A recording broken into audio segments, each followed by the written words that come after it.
नमस्कार, वंदे मातरम प्यारी बहनों। आइडियल न्यूज़ चैनल पे आपका स्वागत है। हम आपको बताएंगे छत्तीसगढ़ आंगनबाड़ी के बारे में। छत्तीसगढ़ में आंगनबाड़ी कार्यकर्ताओं और सहायिकाओं की हड़ताल जारी।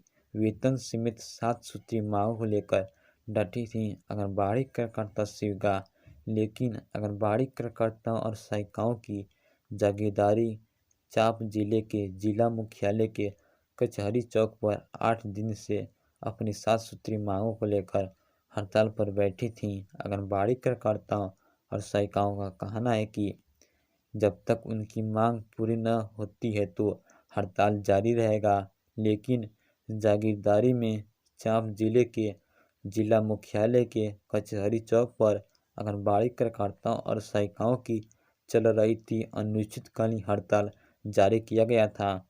8 दिनों से अपनी 7 सूत्रीय मांगों को लेकर हड़ताल पर बैठी थीं आंगनबाड़ी कार्यकर्ता सेविका, लेकिन हड़ताल के पिछले कई दिनों से छत्तीसगढ़ विधानसभा में ऐसे ही चलता था हड़ताल। लेकिन कर्मचारियों ने कहा कि दर्जा देने के लिए जाने पर प्रदेश कर्मचारियों को रिक्त पदों को भरा जाने के लिए सहायिकाओं कार्यकर्ताओं ऐसे कहा था कि, लेकिन सुपरवाइजर कार्यकर्ता सेविका ने पदोन्नति देने की, प्राइमरी स्कूल के शिक्षक के रूप में दर्जा एवं वेतन देने की सीमित 7 सूत्रीय मांगों को लेकर आंगनबाड़ी कार्यकर्ता सेविका कहा था।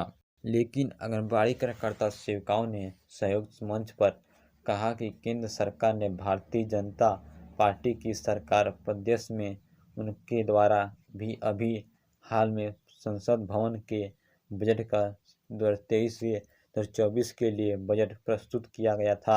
ये आंगनबाड़ी कार्यकर्ता एवं सहायिकाओं ने कहा था हड़ताल आगे भी जारी रहेगा, लेकिन इस प्रकार से आंगनबाड़ी कार्यकर्ता फिर से हड़ताल जारी किया कि कार्यकर्ता सेविका इस कर्ममानदेय में वृद्धि, पेंशन, ग्रेजुएट का कोई प्रावधान नहीं दिख रहा था। इसके कारण बजट की प्रतिदहन की गई थी। प्रातः जानकारी के अनुसार भाजपा राष्ट्रीय अध्यक्ष जेपी नड्डा ने कहा कि 11 अक्टूबर को आंगनबाड़ी कार्यकर्ता सेविका जगदलपुर में आगमन कर रही थी। पहले तो संयुक्त मंच पर प्रतिनिधि मंडल में उनसे भेंट का कहा था, लेकिन इस प्रकार से इन दिनों से सभी जिले के केंद्र सरकार के खिलाफ जगह जगह पर प्रदर्शन कर रही थी आंगनबाड़ी कार्यकर्ता सेविका। केंद्र सरकार ने, भाजपा मोदी सरकार ने हमारी मांगों को लेकर पूरे छत्तीसगढ़ राष्ट्रीय अध्यक्ष वापस जाओ नारे भी दिया था। वहीं पर के साथ ही संयुक्त मंच पर अक्टूबर के महीने में जगदलपुर में मुख्यालय पर ऐसे में आंगनबाड़ी कार्यकर्ताओं को सहायिकाओं पर पहुंचकर जेपी नड्डा ने कहा कि राष्ट्रीय अध्यक्ष भाजपा की अपनी मांग को लेकर संबंध में 1.25 लाख जवाब करेंगी आंगनबाड़ी कार्यकर्ता सेविका।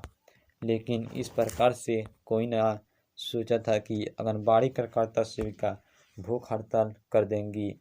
28 दिनों के लिए विरोध प्रदर्शन कर रही थी आंगनबाड़ी कार्यकर्ता सेविका। इस बजट के चलते 11 दिनों से आंगनबाड़ी कार्यकर्ता सेविका भूख हड़ताल किया था। वहीं पर जेपी नड्डा ने वापस जाओ, हमारे लिए मानदेय बढ़ोतरी का केंद्र सरकार से बजट लाओ नारों के लिए गूंज रही थी, विरोध प्रदर्शन कर रही थी आंगनबाड़ी कार्यकर्ता सेविका। इसीलिए आंगनबाड़ी कार्यकर्ता सेविका का मानदेय दिया जाए, लेकिन आंगनबाड़ी कार्यकर्ता से कहना है कि हमारा मानदेय 18,000 रुपये दिया जाए।